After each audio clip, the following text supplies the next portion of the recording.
नमस्कार दोस्तों, study glows में आपका बहुत बहुत स्वागत है। हाल ही में इंडिया के साइंटिस्ट ने कोविड-19 को टेस्ट करने का ऐसा तरीका खोज निकाला है जो दुनिया में किसी देश ने नहीं करा। इंडिया को कोरोना वायरस टेस्टिंग को लेकर बीते दिनों आलोचना सहनी पड़ी थी, लेकिन इस टेस्ट के जरिए हम कोविड-19 की टेस्टिंग को बढ़ा पाएंगे। न सिर्फ इंडिया बल्कि विश्व भर के अन्य देश इसका उपयोग करके कोविड-19 टेस्टिंग के नंबर को बढ़ा सकते हैं। जानेंगे फेलुडा टेस्ट के बारे में। आइए स्टार्ट करते हैं लेक्चर। अगर आपकी कोई भी क्वेरी है तो आप मेरी फेसबुक प्रोफाइल राशि सिंगल पर पूछ सकते हैं, मैं जरूर आंसर करूंगी। हाल ही में CSIR council of scientific and industrial research के institute of genomics and integrative biology ने इंडिया का पहला made in India paper strip test develop किया है कोविड-19 को टेस्ट करने के लिए, जिसे फेलुडा नाम दिया गया है। फेलुडा की फुल फॉर्म है FN Cas9 editor linked uniform detection. ये आपको UPSC एग्जाम के लिए इसको याद करना इम्पोर्टेंट है। फेलुडा एक पेपर स्ट्रिप टेस्ट है जो कि घंटे भर में कोरोना का डिटेक्ट करके बता देगा। उम्मीद ये की जा रही है कि ये इंडिया की रैपिड टेस्टिंग नीड को फुलफिल कर पाएगा।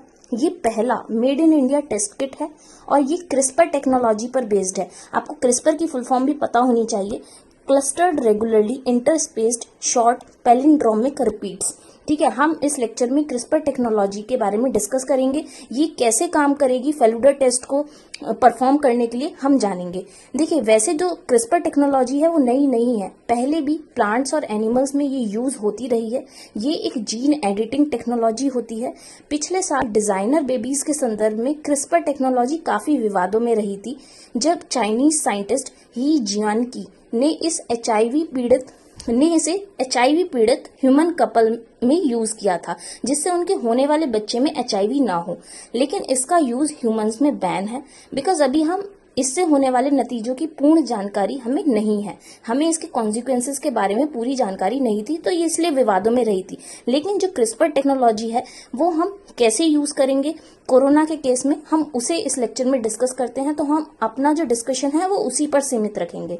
ठीक है, क्रिस्पर की मदद से हम DNA में कुछ जीन्स को एडिट या इंसर्ट कर सकते हैं। ठीक है, इसका जो शॉर्ट तरीका है वो ये है, जैसे कि ये हमारा पूरा DNA है, राइट, ये हमारा पूरा DNA है। अगर कोई हमें जीन एडिट करना है, ठीक है, तो Cas9 की मदद से, ये क्रिस्पर Cas9 टेक्नोलॉजी है। Cas9 एक प्रोटीन होता है, ये एक सीजर्स का काम करता है, जिससे ये पर्टिकुलर जीन को एडिट मतलब कट करके दे देगा और हम उसे एडिट कर सकते हैं, हम उसे हटा भी सकते हैं, हम उसे इंसर्ट भी कर सकते हैं। तो वो हम Cas9 की मदद से करते हैं। तो आप ये जान लीजिए कि ये एक तरह से सीजर्स का काम करता है। हम कोई स्पेसिफिक सीजर्स नहीं यूज करेंगे, वहां पे हम Cas9 का यूज करेंगे अगर हमें DNA में से कुछ चीज को हटाना है। तो क्रिस्पर की मदद से DNA में से जो भी जीन्स वगैरह हैं उन्हें हम एडिट कर सकते हैं या इंसर्ट कर सकते हैं। ठीक है, तो जैसे कि हम Cas9 की मदद से ऐसा करेंगे। Cas9 एक प्रोटीन है, सीजर्स का काम करेगा, इतना आपको समझ आ गया। देखिए, RT-PCR में भी हम यही कर रहे थे, लेकिन वहां पर हम क्रिस्पर टेक्नोलॉजी का यूज नहीं कर रहे थे। उसमें हमें RT-PCR को जानना जरूरी है अगर हमें ये कैसे काम करेगा फेलुडा टेस्ट के संदर्भ में वो जानना है। देखिए, RT-PCR में हम सैंपल लेते थे और उसे लैब में टेस्टिंग के लिए भेज देते थे। तो बड़ी बड़ी मशीन्स के माध्यम से वो हमारे RNA की पहले DNA को RNA में कन्वर्ट करता था और फिर RNA की कॉपीज बनाकर वो डिटेक्ट करता था कि कोविड-19 टेस्ट है या नहीं। तो ये एक बहुत लंबा प्रोसेस था। इसमें अभी तक हम RT-PCR में पूरा ये हमारा पूरा DNA था, इसको पूरा कॉपी कर रहे थे। पहले इसे कन्वर्ट कर रहे थे RNA में और उसे पूरा कॉपी कर रहे थे, जबकि वायरस इतनी सी जगह में, मतलब सिर्फ इतना सा वायरस हो सकता है। ठीक है, इतनी सी जगह में वायरस हो सकता है। तो अब क्रिस्पर टेक्नोलॉजी की मदद से अगर वायरस इतनी सी ही जगह में है, जरा सी जगह में है, तो इसे ही Cas9 की मदद से काटेगा। ठीक है, उसे अलग रखेगा और उसकी कॉपीज बनाएगा और हमें घंटे भर में बता देगा कि कोविड-19 है बंदे को या नहीं है। ठीक है, तो ये ऐसे यूज होगा, राइट। अब देखिए, इसमें बड़ी बड़ी मशीन्स की जरूरत नहीं है। फेलुडा टेस्ट में सिर्फ वायरस की कॉपी बनाई जाएंगी, पूरे RNA की नहीं। ठीक है, तो ये और इसमें मशीन्स, जो बड़ी बड़ी मशीन्स होती हैं और लैब टेस्टिंग के लिए भेजना होता है, वो काम करने की अब बिल्कुल भी जरूरत नहीं है। ठीक है, ये जो टेक्नोलॉजी है ये बहुत एडवांस्ड है। क्रिस्पर टेक्नोलॉजी की मदद से हम ह्यूमन एग्जिस्टेंस को एक्सपोनेंशियली चेंज कर सकते हैं, लेकिन अभी हम ह्यूमंस के संदर्भ में क्रिस्पर को यूज नहीं कर रहे हैं। लेकिन कोविड-19 में सिर्फ हम टेस्ट कर रहे हैं, हम वैसे एडिट वगैरह इतना ऐसा कुछ नहीं कर रहे हैं जीन को कि आगे वो हमारी जो पीढ़ियां हैं उसमें ट्रांसफर हो जाए, ठीक है। क्योंकि हम वैसे क्रिस्पर टेक्नोलॉजी को मैं बता दूं क्यों यूज नहीं करते, क्योंकि अगर हम कोई जीन को एडिट कर देंगे, कुछ काट देंगे, तो उसका एक अच्छा कॉन्सिक्वेंस भी हो सकता है, एक बेकार भी। जैसे HIV वाले में चाइनीज साइंटिस्ट ने किया था, उसमें जिस चीज को, जिस जगह को उन्होंने काटा था जहां HIV था, वो तो कट गया, लेकिन उसकी जो चीज काटी थी उसके ना होने से फ्लू होने का जो खतरा है वो बढ़ जाता है, ठीक है। तो अभी हमें पूरी जानकारी नहीं है, इसलिए ह्यूमंस में ऐसे डिजाइनर बेबीज के संदर्भ में ये चीज यूज नहीं होती, इसे बैन किया गया था। लेकिन कोविड-19 के संदर्भ में इंडियन साइंटिस्ट ने ये करके दिखाया है कि हम कैसे चेक कर सकते हैं। देखिए, हमारे DNA में क्षमता होती है कि वो अपने आप को पहले की स्थिति में ला देता है अगर उसमें से कुछ काट वाट देते हैं, ठीक है। तो आप बिल्कुल छोटे में ही समझ लीजिए।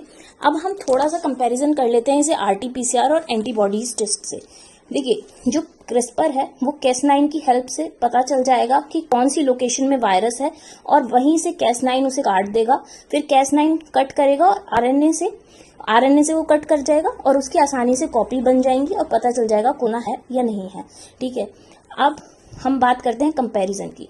देखिए, जो हमारा RT-PCR में खर्च आता था वो करीब हमारा 4500 रुपए के करीब आता था, और उसमें 8 से 9 घंटे लग जाते थे, बल्कि ज्यादा ही टाइम, क्योंकि लैब टेस्टिंग में सैंपल्स को ले जाने का टाइम, लाने का टाइम, तो ये काफी बड़ा टाइम होता था, तो हम पूरा दिन ही मान लेते थे इसे।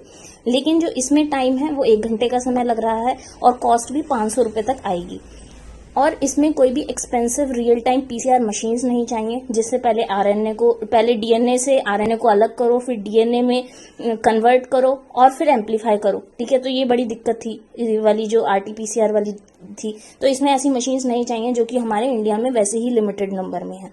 और अगर हम एंटीबॉडी टेस्ट से इसे कंपेयर करें, तो जो चाइनाज की वो किट थी वो एक्यूरेट रिजल्ट्स नहीं दे पा रही थी, तो इसलिए वो बेकार थी। चाहे वो बहुत जल्दी हमें टेस्ट का बता देती थी कि कोरोना वायरस है या नहीं, लेकिन उनकी एक्यूरेसी नहीं थी, और वो भी 1000 रुपए तक का उसका रेट था, और ये 500 रुपए तक में अवेलेबल है।